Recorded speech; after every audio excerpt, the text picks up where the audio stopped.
Welcome back to the channel. Thank you so much for being here. Appreciate all your support you've been showing. Do me a quick favor, smash that like button before you forget. Subscribe if you haven't and are enjoying the content. Let's get to this. Now, we all know Howie Roseman stole the show once again at the draft, crushing all comers. However, one of the other big stories from the draft is Diego Pavia, Heisman. I almost said Hollywood finalist, but gets kind of acts that way, doesn't he? Heisman finalist, not only not drafted, yet to be signed as an undrafted free agent. That's right, Heisman finalist, Vanderbilt legend, college football's ultimate main character, we'll say, after Shedeur Sanders graduated and went to the Cleveland Browns. Completely undrafted, not even a seventh-round pick, not even Mr. Irrelevant, not a zip gone. The internet, of course, losing its mind, as they tend to do. So let's break this down. How was a guy who balled out, put Vanderbilt on the map?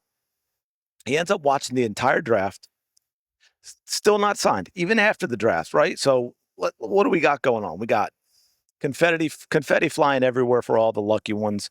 We've got some like, I don't know, Mekhi Lemon for the Eagles being all confused when the Pittsburgh Steelers call him while the team drafting him is trying to get through and get a hold of him. That must have been an interesting experience. He won't forget his draft call for sure. And now we've had to talk about this kind of a weak QB class. Next year's QB class is stacked, and yet Pavia, part of that weak QB class, couldn't even find a way to get drafted compared to the other QBs. The guy who turned Vanderbilt into a real football program, sitting there, zero hats on the table, man. No one wanted him. Don't believe that it is a Heisman finalist has gone undrafted since I think it was back in 2014, something like that. So yeah, that's got to hurt just a little bit. Just got to hurt just a little bit. So let's start with the obvious explanation, right? The elephant in the room, so to speak, and that is Pavia's size. Apparently, he's listed about 6 feet 207 now. Are we sure that's accurate? Are we sure that's accurate? Let me know in the comments, because scouts clearly still see him undersized at the position. We know this is a league that it's a passing dominant league, so they love those big, sturdy, tall pocket guys who can stand tall, survey the field easily over the linemen, and hit their passes. While Pavia is kind of given more, fun college scrambler type vibes as opposed to big time NFL quarterback. And you compare him to some of the other QBs who got picked, again, prototypical size, big arms, the whole package, broad shoulders. Pavia is not that guy. He wins with grit. He wins with his wheels. He wins, with personality. And we all know that stuff, different environment, right? Absolutely slaps on Saturday. Sunday's a little tougher sell. They're a little more skeptical on Sunday, right? And you got the playing style issues, the same agility, the improvisation that made him that college sensation, made him a Heisman finalist. Not what the NFL is looking for. They look at that tape and they're like, yeah, he's a gadget guy. He's a system QB. He's a trick play kind of guy. He's a broken play kind of guy. He's not a drop back, throw the football, put the team on your shoulders and win games kind of guy. And that's harsh. Yeah, man. That's the league. Now, granted, the off-field stuff probably didn't help him a whole lot. There's been reports of too many podcast appearances, too much partying, UFC events, the whole late night vibes thing. And of course, that big time bravado. Yeah, think Shedeur Sanders energy. But he doesn't have the elite physical tools to back it up the way Shedeur Sanders has. And he's got his own struggles, right?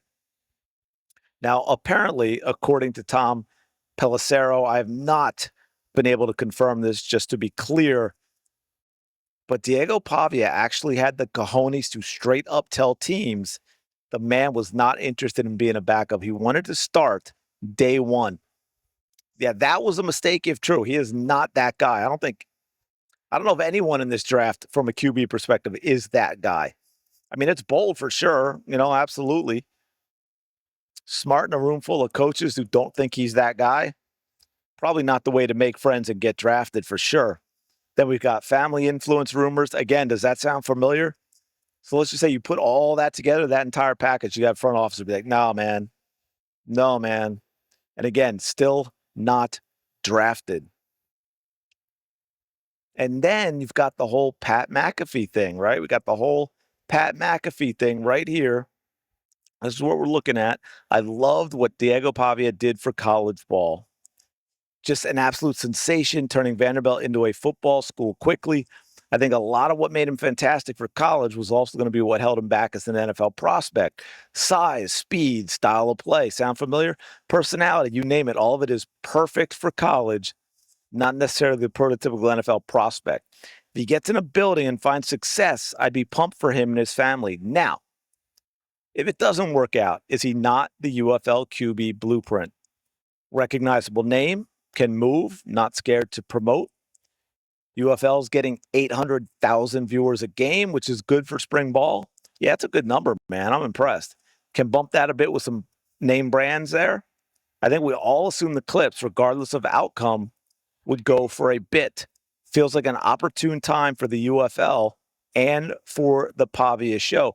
I got to say, that's not a bad idea. I think Pat's cooking with this one. Now, I think Pat needs to step up, get his own cojones, and talk about the Mike Vrabel, Diana Rossini story, but we'll leave that for another time.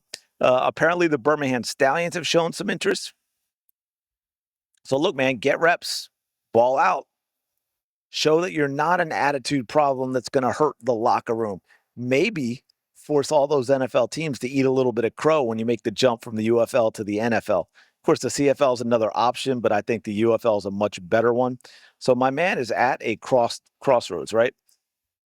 Every time something like this happens, you get a big name you think's going to get drafted, then he doesn't even get signed as an undrafted free agent. The man has got to decide, is he going to humble up and grind, or is he just going to fade away, never to be heard from again? Look, the man is a walking reminder.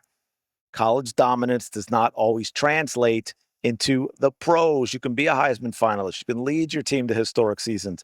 You still get passed over because the league values certain things, or there are things that you take advantage of in the college game that simply don't exist in the pro game. And I think that's even more true for a lot of quarterbacks, right? They may be able to throw and ball out, but they've also, because of who they're playing and the lack of quality at cornerback and in secondaries, they get their receivers who get open by 3-4 yards, where in the NFL it might be 3 or 4 inches. And it's not always fair, but look, man, size, scheme fit, all that stuff. Will he listen? It's a big deal. So look, man, I like this Pat idea. Hit the UFL, do your time, ball out. Might be the beginning of a huge comeback story. Anyway, let me know your thoughts in the comments below, man. Drop your hottest comments on all this. Let me know what you got thinking about. Do you think he should go to the UFL? Do you think maybe he'll also, man, hopefully he didn't sign right as I'm doing this video. That would piss me off. But, maybe he will sign eventually. But the UFL could be a great, great idea for him to kind of jumpstart that career he thought he already had. Let me know. Smash the like button, subscribe. I will talk to you later.